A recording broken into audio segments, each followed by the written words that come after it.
मेरी मौसी बहुत खूबसूरत और जवान थीं। वह अक्सर घर पर अकेली रहती थीं और मुझे अपने पास बुला लिया करती थीं। मैं भी खुश होकर मौसी के पास चला जाता और उनके साथ कुछ अच्छा वक्त बिताता। एक दिन मौसी ने मुझे अपने घर बुलाया। मैं भी बिना किसी देरी के मौसी के घर चला गया। जब मैं उनके घर पहुंचा तो मौसी वॉशरूम से नहाकर बाहर आ रही थीं। जैसे ही मैंने उन्हें देखा, मैं हैरान रह गया। मौसी वाकई बहुत सुंदर लग रही थीं। उनकी खूबसूरती देखकर अंदाजा लगाना मुश्किल था कि वह शादीशुदा हैं। उस वक्त मैं अपने मौसा के घर ठहरा हुआ था क्योंकि मम्मी पापा विदेश जा रहे थे। इससे पहले जब छोटे मौसा मम्मी पापा से मिलने आए थे तो उन्होंने पापा से कहा कि आरो को हमारे घर छोड़ दीजिए। पापा ने पहले मना किया क्योंकि अब मैं बड़ा हो चुका था और अपना ख्याल खुद रख सकता था। लेकिन मौसा मौसी ने पापा को मना लिया और मैं उनके घर आ गया। दोस्तों, कहानी को पूरा सुनिएगा। बहुत ही इंटरेस्टिंग कहानी है और चैनल पर पहली बार आए हैं तो चैनल को सब्सक्राइब कर लें।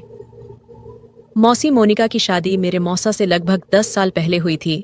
उस वक्त मैं सिर्फ 10 साल का था, लेकिन मौसी की खूबसूरती और शालीनता ने हमेशा मुझे प्रभावित किया। उनकी आवाज़ धीमी और लहजा बहुत नरम था। मौसा और मौसी की जोड़ी बहुत आदर्श मानी जाती थी, लेकिन उन्हें अभी तक औलाद नहीं हुई थी। दोनों ने इसे अपनी किस्मत मानकर स्वीकार कर लिया था। मौसा और मौसी में बहुत प्यार था और मुझे लगता था कि उनका रिश्ता काफी मजबूत था। शादी के बाद मौसी का व्यक्तित्व और निखर गया था। उनकी खूबसूरती में एक अलग ही कशिश थी। उस दिन जब मौसी घर की सफाई कर रही थीं और मैं टीवी देख रहा था तो उन्होंने मुझसे पूछा, आरो बेटा, आज कॉलेज नहीं जाना क्या? मैंने जवाब दिया, नहीं मौसी, सेमेस्टर खत्म हो गया है, इसलिए 1.5 महीने की छुट्टियां हैं। मौसी ने हल्के से सिर हिलाया और झुककर मेज को साफ करने लगीं। लेकिन मौसी का ऐसा देखकर मुझे समझ नहीं आ रहा था कि क्या करूं और क्या ना करूं। मुझे मौसी के घर आए हुए 2 दिन हो चुके थे। रात के खाने पर मौसा ने मौसी से कहा कि उन्हें 20 दिन के लिए लाहौर जाना है। अगर यह सफर लंबा होता तो वह मौसी को भी साथ ले जाते, लेकिन इस बार मैंने मौसी के पास रहने की वजह से उन्हें अकेले जाना मुनासिब समझा। इन 2 दिनों में मैंने मौसी की आदतों और दिनचर्या को ध्यान से देखा था। वह चाय की बहुत शौकीन थीं और हमेशा चाय में ज्यादा दूध डालती थीं, जबकि मुझे डिब्बे का दूध पीने की आदत थी। अगले दिन मैं अपने दोस्तों के साथ बैठा बातें कर रहा था। हमारी बातचीत का अंदाज मजाकिया और हल्का फुल्का था, लेकिन मेरे कुछ शब्द बहुत ही आपत्तिजनक थे। मौसी, जो पास ही थीं, मेरी बातें सुनकर चौंक गईं। उन्होंने मुझे आवाज देकर अपनी मौजूदगी का एहसास दिलाने की कोशिश की, लेकिन तेज म्यूजिक की वजह से मैं कुछ सुन नहीं पाया। मौसी थोड़ी देर मेरी बातें सुनती रहीं और फिर चुपचाप अपने कमरे में चली गईं। शाम को जब मैं दोस्तों के साथ बाहर जाने के लिए निकला तो मौसी को बताने उनके कमरे की तरफ गया। उस वक्त मेरे मन में कुछ खास नहीं था। वापस आकर मैं अपने कमरे में बेड पर लेट गया। थोड़ी देर बाद मैंने कहा, मुझे चाय चाहिए मौसी। मौसी ने मुस्कुराकर जवाब दिया, क्यों नहीं मेरे बच्चे, बस 2 मिनट में फ्रेश होकर आती हूँ और बना देती हूँ। ये कहकर वह बाथरूम की तरफ चली गई। मैं गैलरी में आकर बैठ गया और सामने लॉन के फूलों को देखने लगा। एक फूल मुझे बेहद पसंद आया। मैंने पास जाकर उसे ध्यान से देखा और फिर तोड़ लिया। मौसी की आवाज गैलरी में गूंजी, आरो, कहाँ हो? मैंने जवाब दिया, मैं बाहर हूं। थोड़ी देर में मौसी हाथ में ट्रे लेकर बाहर आईं। उसमें 2 कप चाय रखी हुई थी। उन्होंने एक कप मुझे पकड़ाया और दूसरा खुद अपने लिए लिया। उसी वक्त मैंने वह फूल जो मेरे हाथ में था मौसी की ओर बढ़ा दिया। मौसी ने मुस्कुराते हुए फूल मेरे हाथ से लिया और कहा, शुक्रिया मेरे बच्चे। उस वक्त उनकी मुस्कान ने मुझे एहसास दिलाया कि मेरी सोच और मेरी हरकतें बचकानी थीं। उनकी यह सरलता और प्यारा अंदाज मेरे मन पर गहरी छाप छोड़ गया। मैंने मौसी की तरफ देखा और कहा, मौसी, आपको बोरियत नहीं होती? आप सारा दिन घर में ही रहती हैं। मैं तो बोर हो गया हूं। चलिए कहीं बाहर घूमने चलते हैं। मौसी ने मुस्कुराते हुए कहा, नहीं आरो, मैं तो हमेशा तुम्हारे मौसा के साथ ही बाहर जाती हूँ। उनके बिना कहीं जाना मुझे अच्छा नहीं लगता। मैं खामोश होकर चाय पीने लगा। रात के खाने के बाद मैंने एक मूवी लगाई और देखने लगा। मौसी भी पास आकर बैठ गईं और मूवी देखने लगीं। जब उन्होंने देखा कि यह वही मूवी है जिसके डायलॉग दोपहर में मैंने गेम खेलते वक्त दोहराए थे, तो उन्होंने हैरानी से कहा, अच्छा, तो ये सब बातें तुमने यहीं से सीखी हैं? बेटा, ये तो बहुत गंदी बात है। तुम बहुत गंदी जबान इस्तेमाल कर रहे हो। मुझे शर्मिंदगी महसूस हुई। मौसी ने फिर कहा, मैं तुम्हारे पापा से कहूंगी कि तुम पर नजर रखें। लगता है तुम हाथ से निकलते जा रहे हो। मैंने नजर उठाई और शर्मिंदा होकर कहा, मौसी, गलती हो गई, मुझे माफ कर दीजिए। पर क्या करूं, सारे लड़के ऐसी मूवी देखते हैं। कभी कभी जवाब देना पड़ता है तो इस तरह की बातें मुंह से निकल जाती हैं। मेरी बात सुनकर मौसी हंस पड़ी और बोली, डरो मत, मैं किसी से कुछ नहीं कहूंगी। मुझे पता है कि लड़के ऐसे मजाक करते हैं। अच्छा, चलो अब कोई और मूवी लगाओ, ये तो बकवास है। ये सुनकर मेरी जान में जान आई। मैंने मौसी से पूछा, तो मौसी, कौन सी मूवी लगाऊं? मौसी ने कहा, कोई इंडियन मूवी लगाओ। मैंने उनके लिए एक इंडियन मूवी लगा दी। मौसी मूवी देखने लगी और मैं चोरी छिपे मौसी को देखने लगा। तभी मौसी ने अपनी एक टांग दूसरी टांग पर रख ली और सोफे पर टेक लगाकर आराम से बैठ गईं। मैंने भी उनकी नकल करते हुए अपनी एक टांग दूसरी पर रख ली। मुझे लगा कि मौसी ने मेरी इस हरकत को नोट किया है, क्योंकि उनके चेहरे पर हल्की सी मुस्कुराहट आ गई थी। मैं भी मौसी की तरह सोफे के दूसरे कोने पर बैठा हुआ था। थोड़ी देर बाद मौसी ने मुस्कुराते हुए अपनी पोजीशन बदली। मैंने भी उन्हें देखकर अपनी पोजीशन बदल ली। मौसी हंस पड़ी और बोली, आरो, तुम मेरी नकल कर रहे हो। मौसी की हंसी सुनकर मैं भी मुस्कुरा दिया। उनका यह हल्का फुल्का मजाक मेरे दिन का सबसे अच्छा पल बन गया। मैंने उनकी तरफ देखकर सिर हिलाया तो मौसी ने हल्का सा गुस्सा करते हुए कहा, तुम मुझे क्यों तंग कर रहे हो? मैंने मुस्कुराकर जवाब दिया, आपको तंग करना मुझे अच्छा लगता है। मौसी ने हैरानी से पूछा, क्यों? मैंने फौरन कहा, कितने दिन हो गए हैं, न किसी से डांट खाई है, न किसी ने जूते मारे। ऊपर से आप बहुत बोरिंग हो। मेरी बात सुनकर उनके माथे पर हल्की सी शिकन आई। उन्होंने कहा, आरो, क्या मैं सच में बोरिंग हूं? मैंने मजाक में जवाब दिया, पता नहीं, लेकिन अकेले रहकर मेरा क्या होगा, ये सोचकर डर लगता है। मौसी मुस्कुराई और बोली, तुम्हें मार खानी है तो मैं देती हूं। वह मुझे अब भी मासूम और शरारती बच्चा समझ रही थीं, और ये मेरे लिए फायदेमंद था। शायद इन्हीं फिजूल बातों के चलते मौसी और मैं अच्छे दोस्त बन गए। रात करीब 11 बजे मौसी के मोबाइल पर मौसा का फोन आया। वह फोन उठाकर अपने कमरे में चली गईं। मैंने कुछ देर मूवी देखी और फिर टीवी बंद करके अपने कमरे की तरफ जाने लगा। तभी मौसी के कमरे से उनकी आवाज सुनाई दी, आपको बहुत मिस कर रही हूं, पता नहीं ये दिन कैसे कटेंगे। दूसरी तरफ से क्या कहा गया ये तो नहीं पता, लेकिन मौसी की यह बात मेरे लिए किसी सरप्राइज से कम नहीं थी। अगले दिन सुबह मैं जल्दी उठ गया। फ्रेश होकर मैं किचन में गया, लेकिन वहां कोई नहीं था। मैंने सोचा कि मौसी अभी सो रही होंगी। उनके कमरे की तरफ देखा तो दरवाजा बंद था। मैंने खुद के लिए चाय बनाई, स्लाइस गर्म किए और मेज पर बैठकर नाश्ता करने लगा। थोड़ी देर बाद मौसी के कमरे का दरवाजा खुला।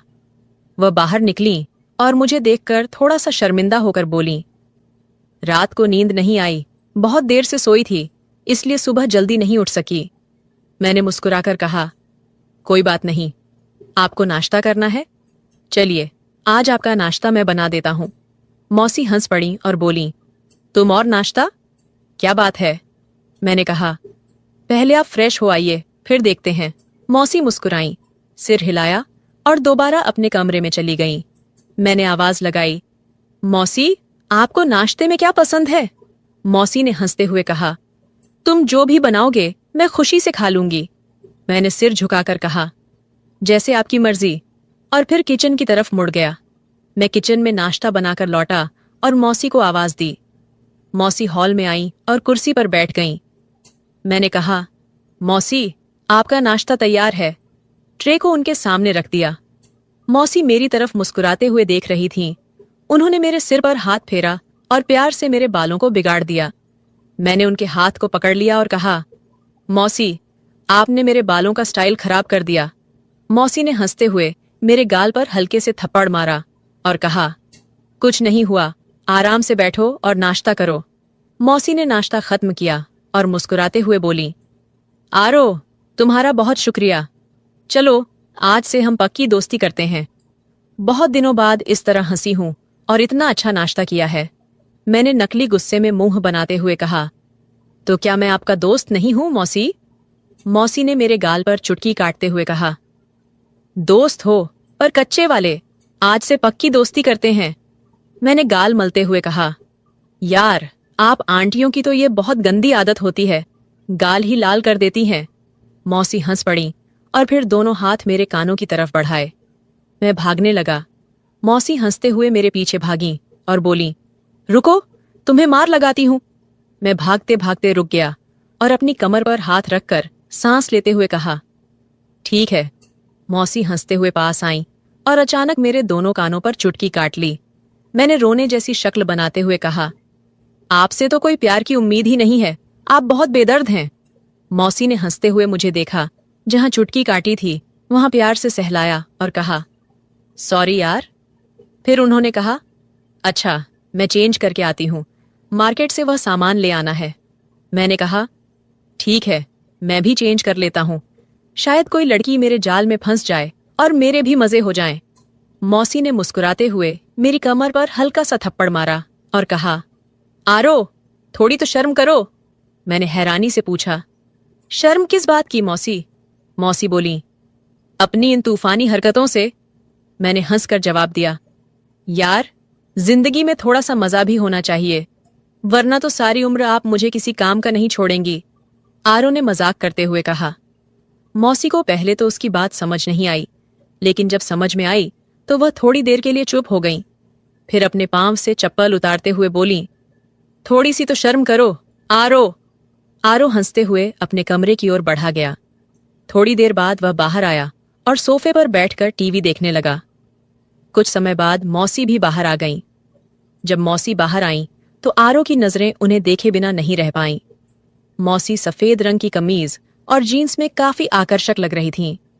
आरो ने मजाक करते हुए कहा, मैं, क्या इरादा है? मौसी ने पहले अपने कपड़े देखे, फिर आरो को हैरान होकर पूछा, क्या हुआ? आरो ने दिल पर हाथ रखते हुए कहा, आपके दीवाने इस शहर में 1000 होंगे, लेकिन इतनी सुबह दुकान कौन खोलेगा? मौसी को अपनी गलती का एहसास हुआ और बोली, ठीक कह रहे हो। आरो ने कहा, जब आप बाहर निकलती होंगी तो लोग आपको ही देखेंगे।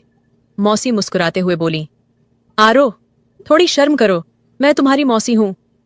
आरो ने सर झुकाकर कहा, ठीक है मौसी। तो मौसी हंस पड़ी। फिर वह पास बैठते हुए बोली, तुम फ्लर्ट करना नहीं छोड़ोगे ना? आरो ने मुस्कुराते हुए कहा, मैं फ्लर्ट नहीं कर रहा हूं मौसी। मौसी ने हंसते हुए कहा, माफ करना यार। और थोड़ी देर बाद मौसी ने पूछा, सच में तुम्हारी कोई गर्लफ्रेंड नहीं है? आरो ने जवाब दिया, कोई आप जैसी मिली नहीं, वरना उसे गर्लफ्रेंड क्या, अपनी लाइफ पार्टनर बना लेता, चाहे पापा को समझाना पड़ता। मौसी मुस्कुराते हुए बोली, मैं अच्छी लगती हूं तुम्हें? आरो ने फिर अपने सिर को थोड़ा झुकाकर हल्के से कहा, बहुत ज्यादा मौसी। मौसी ने कहा, तू बाज नहीं आएगा। फिर अचानक कहा, आरो, दूध ले आओ, खत्म हो गया है। आरो ने सिर हिलाया और बाजार की ओर चला गया। वापस आकर उसने दूध के बर्तन को फ्रीजर में रखा और मौसी को बताने के लिए उनके कमरे में गया। लेकिन जो दृश्य उसने देखा वह पागल कर देने के लिए काफी था। मौसी शायद नहाकर बाहर आई थीं। ये वक्त आरो के लिए बेहद कठिन था और वह महसूस कर रहा था कि जैसे उसकी ताकत खत्म हो गई हो। वह पलटने ही वाला था जब मौसी ने आवाज दी, दूध ले आए हो? आरो की आवाज जैसे रुक सी गई थी। उसने सिर हिलाया और मौसी धीरे धीरे कदम उठाते हुए उसकी ओर बढ़ी। उसने आरो के चेहरे के नीचे हाथ रखा और पूछा, क्या हुआ आरो? आरो ने सिर उठाया और मौसी की आंखों में देखते हुए कहा, कुछ नहीं मौसी। मौसी ने उसकी आंखों में गहरी नजर डाली और बोली, सच सच बताओ, क्या मेरा इस तरह तुम्हारे सामने आना सही है? आरो ने सिर हिलाया और फिर सिर झुकाकर कहा, अगर आपको लगता है कि मैं आपकी तरफ आकर्षित हो रहा हूं तो आप गलत हैं मौसी। आपका जिस्म आपका प्यार जताने का तरीका हो सकता है, लेकिन यही सब कुछ सही नहीं है।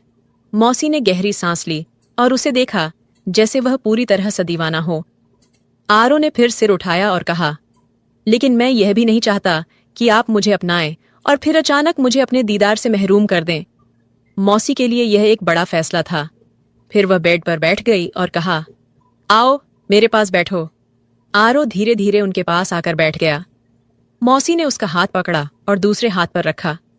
आरो, जो भी मिल जाए उसका शुक्र करना चाहिए, वह बोली। आरो को यह समझ में आ गया कि मौसी के मन में क्या चल रहा था और उसने खुद को कमरे से बाहर खींच लिया। तभी उसे महसूस हुआ कि मौसी अंदर रो रही हैं। उनकी सिसकियों की आवाज बाहर तक आ रही थी। वह दरवाजे के पास गया और पूछा, क्या आप ठीक हैं? अंदर से कोई जवाब नहीं आया, लेकिन सिसकियां फिर से सुनाई देने लगीं। आरो ने फिर पूछा, मौसी, क्या हुआ? आप क्यों रो रही हैं? अंदर से आवाज आई, आरो, मुझे थोड़ी देर अकेला रहना है, प्लीज तुम अपने कमरे में चले जाओ।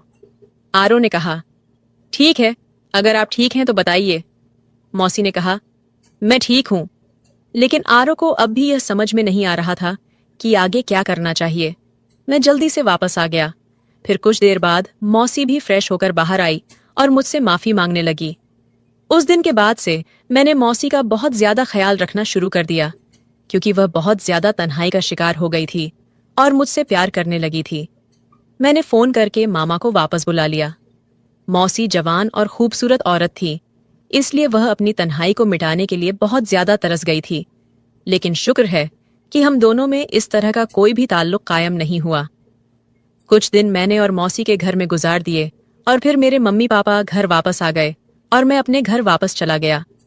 मेरा सभी लोगों का यही कहना है कि हमेशा घर में किसी के सहारे अपनी बहन या पत्नी को अकेले छोड़कर ना जाएं, क्योंकि शैतान कभी भी इंसान को बहका सकता है और शैतान के बहकावे में आकर यह गलती इंसान कर बैठता है। लिहाजा ये काम करने से पहले 1000 बार सोचना चाहिए, क्योंकि आप लोगों के घर टूट सकते हैं। मर्दों से गुजारिश है कि वह अपनी बहन या पत्नी को किसी के भरोसे पर छोड़कर न जाएं। जब मैं घर वापस लौट आया तो मुझे लगा कि जैसे कुछ अनकहा और अधूरा सा रह गया हो। मेरी जिंदगी में जो बदलाव आए थे वे केवल बाहरी नहीं थे, बल्कि अंदरूनी भी थे। मुझे यह एहसास हुआ कि रिश्तों का असली मोल समय और समझदारी में है।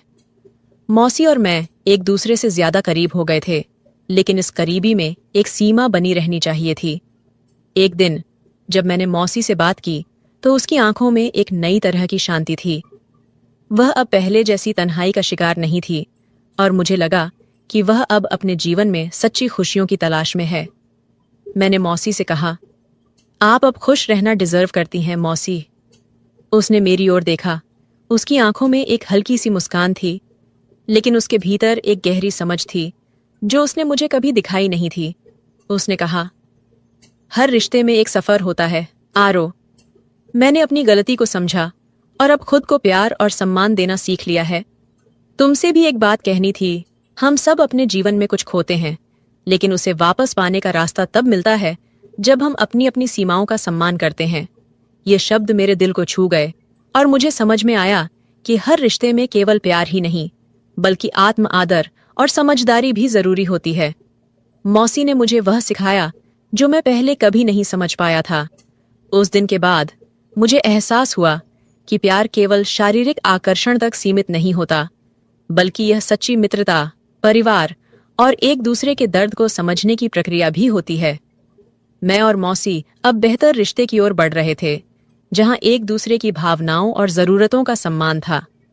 मैंने अपनी माँ बाप से एक वादा किया कि मैं कभी भी रिश्तों की अहमियत को कम नहीं करूंगा और उन्हें समझाऊंगा कि किस तरह परिवार का साथ हर मुश्किल से बाहर निकलने का रास्ता होता है।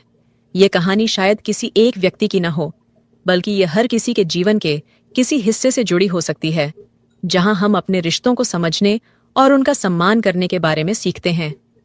अगर आपको यह कहानी पसंद आई हो तो वीडियो को लाइक करें और चैनल को सब्सक्राइब करें।